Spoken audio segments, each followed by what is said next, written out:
So greetings everyone. So welcome to experiment 1 EM1 where you will be learning about the basic electrical measurements, and I'm sorry that I cannot join you for today because I'm away. I'm in Japan now. But it's okay. The experiment is just a basic one. It's something that you have learned before, but you're gonna get into something practical by assembling all the equipment. But it's okay. They're just the basic ones. So in this experiment, you will be needing to download this experimental sheet, no? 1EM1 basic electrical measurements. So I suggest you to go through all the objective, the theory, together with the mathematics, but it's okay. You're not gonna do any derivation at all. It's just that to improve your understanding about the digital oscilloscopes and more. So basically in this experiment, there will be two parts. So I know that you've been given a few groups. You've been assigned to groups by the lab the coordinator, but I suggest you to combine and then divide into two groups. So let's say if you have three groups altogether, and each group consists of two students. So maybe I suggest you to combine everything, all six students together, and then you divide into two groups. So group A and group B.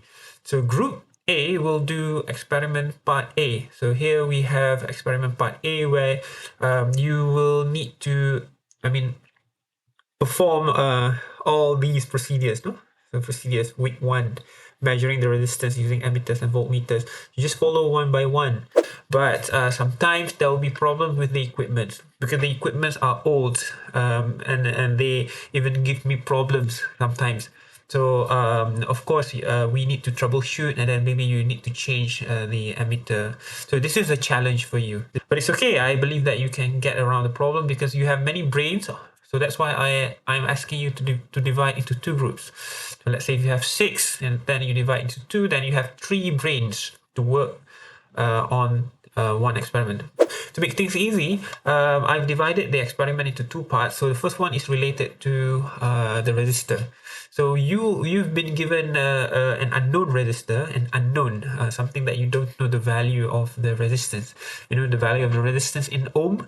And then your task is to find out the unknown value by using two methods. So the first method is by using the Ohm's law. So of course, by using the Ohm's law, you need a simple setup. I mean, even though it looks simple, but when it comes to practical, there might be problem with the ammeters or maybe the voltmeters, and then you have to make sure that the polarity is correct. No, yeah, you have to try this. No, and then you have the same task, which is to find the unknown resistor, to find out the value of R, the resistance of the unknown resistor. But now you use the second method, which is the empirical method. So there are two methods that you need to do for experiment part A, which is the Ohm's law method and the empirical method. And you will also have experiment part B, where it will teach you how to use an oscilloscope. So you just go through one by one, and again sometimes the challenge is in the oscilloscope itself. So you need to find out, and also the AC source. So basically you have an AC source over here. It is just like a signal generator. It is just like the 3-pin socket that you have at home. But the thing is, it is for experiment. Of course, we want to change the parameter of the alternating current. No? We want to change the frequency of the alternating current. We want to change the amplitude and more. But for the 3-pin socket at home, it is fixed at a certain value, so you won't be able to use that for your experiment. But that's why you need an AC source. This is the AC source. So you need to connect the AC source like so. You need to follow the exact figure here. Connect it to the oscilloscope, and then I suggest you to follow one by one. And then here I've given you an instruction here. And also this part is also important, where you need to press the auto set button. So you can do this manually once you have connected the wires, and then you can do the manual setup, try to adjust the display just to make sure that the plot is nice to be seen on the screen. But I suggest you to immediately press the auto set button. Once you have connected everything, you press the auto set button. It is just like an automatic setup. then it will display the nicest view, the nicest graph. But remember, one thing to remember, most students, they forgot to turn on the AC source. So basically you have to connect the AC source to a 3-pin to the plug. But most students, they've already turned on the switch on the plug, but they forgot to switch on the AC source. It is somewhere down here. No, you need to make sure that there will be an ambient light appear over here. Then it is turned on. So again, just to make sure that you can complete the experiment. Let's say if you fail to do the experiment, just try your best to do the experiment. But if you fail, then I will need to do a replacement session for you. Then we will discuss later. One final remark about this experiment, the first experiment. Most of the time, the challenging part is the empirical method. So because most of students, they cannot understand this. So basically, the idea goes like this, no? If I draw a graph of I versus the resistance, so let's say this is the resistance. What I'm talking about is this setup. So you will be needing two variable resistors, R0 and R1.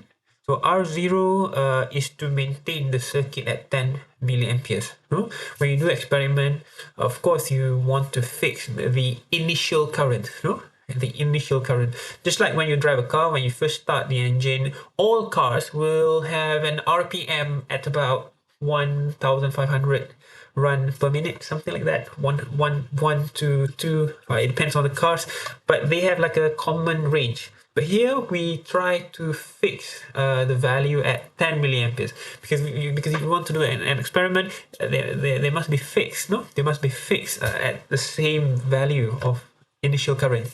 So you set to the same value of the initial current here. And then make sure that you fix at 10 milliamperes. And then once you have set everything, just make sure that you don't touch this anymore. Also need another variable resistor. The purpose of this variable resistor is to construct this table. So you change the value of the variable resistor in order to change this value. So you increase the resistance, because from the graph here I want you to increase the resistance from 0 ohms to more and more. And then at the same time you need to measure the value of the current through the circuit. This is the circuit. All right, and then you will expect to see like an exponentially decreasing graph, like so.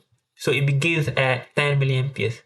But well, of course, initially you set R1 to 0, and then you set R0 to 0, and then you try to adjust R0 just to make sure that the reading here of the milliammeter is about 10 milliamperes, right? And then you begin from 10 milliamperes, and then you adjust R1. So this is R1. I'm drawing the graph here just to give you the information, but not to ask you to draw the graph. You don't have to draw any graph. You just need to construct this table. When I say construct, means you have to go down here and then you fill in the form. Okay, you adjust R1 according to this, according to these values, 100 ohms, 200 ohms, and so on, and then you measure the corresponding current. And then you calculate A. You calculate A by using this formula.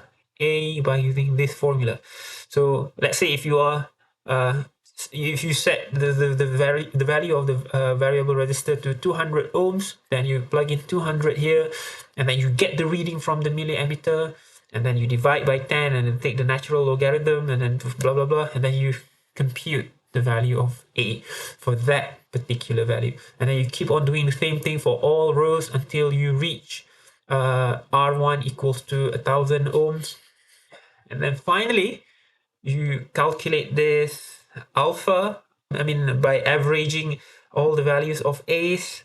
So you have 10 values altogether, and then you plug in this to here, right? And then the second part is where I need you to replace this with the unknown resistor, Rx. once you have replaced with Rx, you measure the current here, right? And then you plug in into this, you plug in the value to this variable. And then you need to solve the equation here to find out Rx. So basically, this is the mathematical way of doing this. So I suppose once you have replaced with the unknown resistor, once you have replaced R1 with the unknown resistor, maybe the current value will appear here, and then you trace the value of Rx like this. This is like this is the empirical method. So this is Rx. I think that's all for my online brief. That I hope that you can perform the experiment without any problem. But I believe there will be problem because of the you know, apparatus, because of the devices. Sometimes they don't work well. So if you have any problems, you just contact me via WhatsApp. But let's say if you cannot perform the task at all, you just try your best. But we will do a lab replacement, and then we will discuss after that. All right, thank you. I'll see you in the next 2 weeks. Okay.